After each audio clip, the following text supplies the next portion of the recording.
In this video, I'm going to be talking about the 5 stages of decluttering grief, and I'm also going to be talking about the #1 mistake people make when they try to help an older relative or parent declutter. And I'm going to be sharing something called the widowhood effect, which is really important if you're helping someone over the age of 65 who has lost a spouse. So be sure and wait around for that.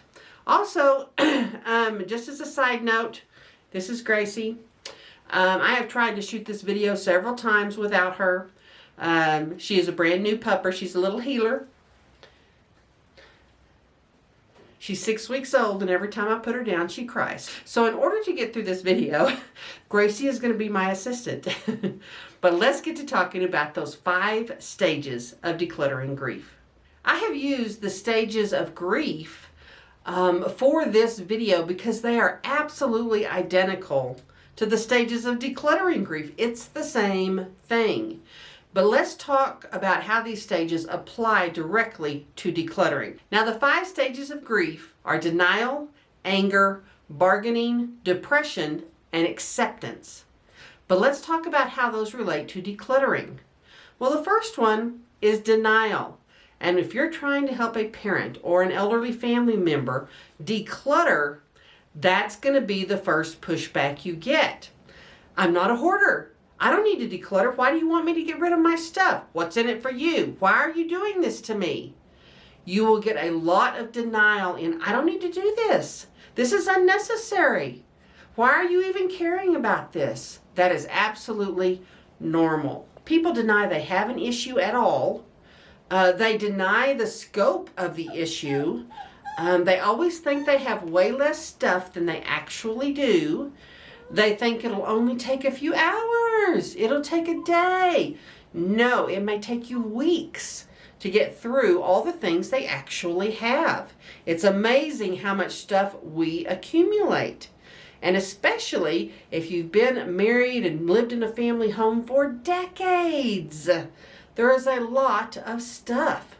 But denial is #1. The second one is anger. This is one that's infamous for what you see on hoarders. They always focus on this one, when people get angry.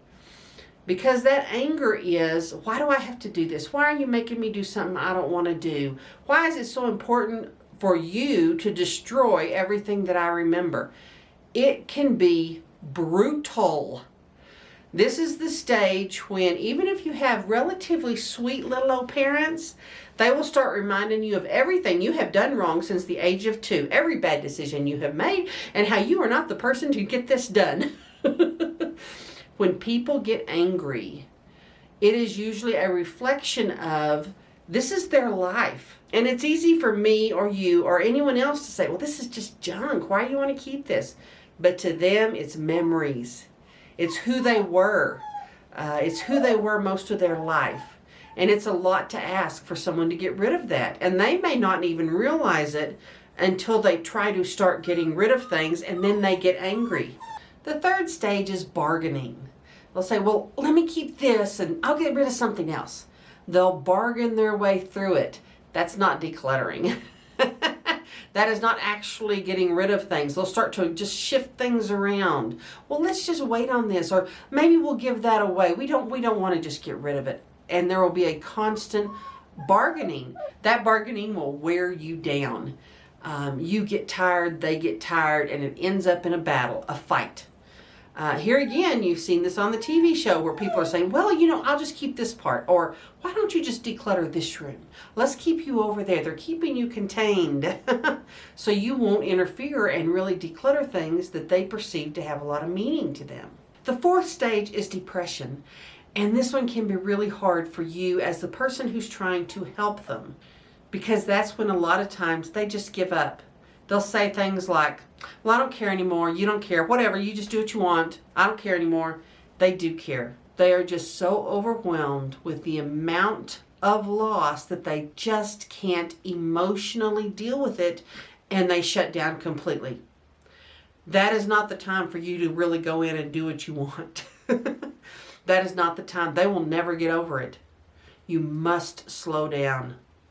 Depression can be lasting after a forced declutter. If someone forces you to do something like this, it can really have long-term negative emotional consequences. And the last stage is acceptance. Acceptance doesn't mean they're necessarily happy about it either, but they accept it must happen, especially if that person is having to move, if they're having to downsize, if this is being done because there are no other options. They have to get to acceptance. But they're not going to get there by you forcing it. These stages take time, and often people bounce in between. They'll say they accept it, they'll say they get it, they understand, and then they're angry again. And then they're bargaining again. These stages jump around all over the place when you're trying to help someone. And it's not like they go through one stage and get finished and go through another stage. Nope. Bounces all over the place depending on the object itself. They may go through these stages for every single object, and that is so very difficult. But you've got to have a lot of understanding if you're going to help them declutter and downsize successfully. Now let's talk about the number one biggest issue. Those of us like me who have older parents or older relatives, the number one mistake we make, and that is to rush it. To rush it, to think, well, I've got a week off, so let's go and get her done, man. And we're pushing all of these emotions onto that older relative, and it ends up being an absolute disaster. They won't budge, they completely shut down, you get nothing done.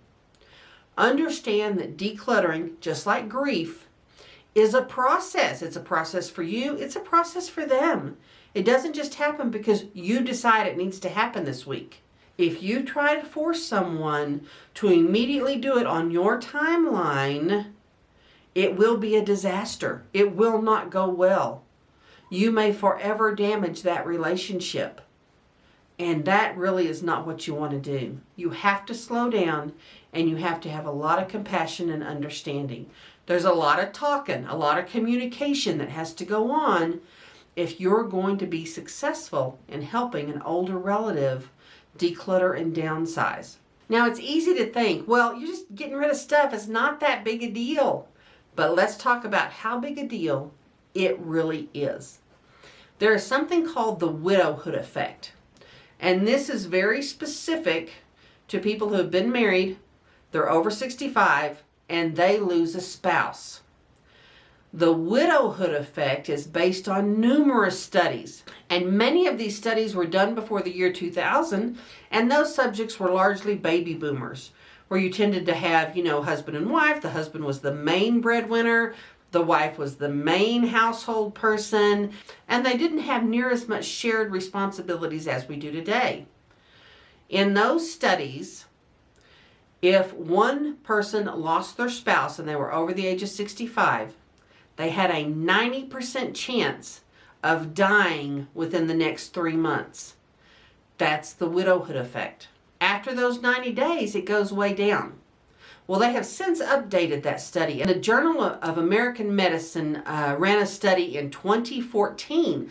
And what they found was now, when you have a long-term partner and you're over 65, and you lose that partner, you still have a 66% chance of dying within the first 3 months after losing that spouse or partner.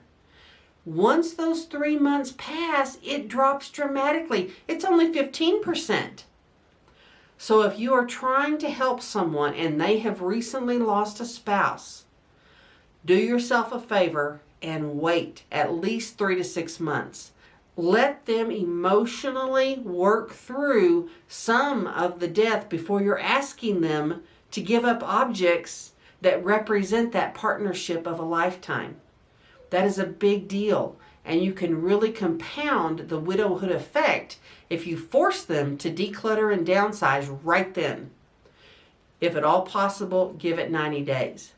Now, one of the other things they found, just as a side note, in this widowhood effect study was that they discovered that by and large, kind of across the board, it's the same for men and women. However, If the death is sudden, it's much harder on men because they have lost their social network, which was their spouse. It is much harder on them. However, if there was a chronic illness preceding death, then that was much harder on women. They had much more anxiety, much more depression during the illness and then after. These are the things you need to think about when you are helping an older relative. You can either help them or dramatically hurt them by how you handle helping them to declutter and helping them to understand all the changes in their life and what needs to happen. It's not a simple thing. It's not a simple, oh, we'll go for a weekend and clean out Nana's house and she'll be thrilled. No, she won't. No, she won't. And understand there are really heavy-duty emotions attached. Even though those things might look like junk to you, it is a whole lifetime they are saying goodbye to. So you have to be sensitive and compassionate. Now, if you've enjoyed this video and the little cameo by Gracie, please click subscribe, and I'll see you next time.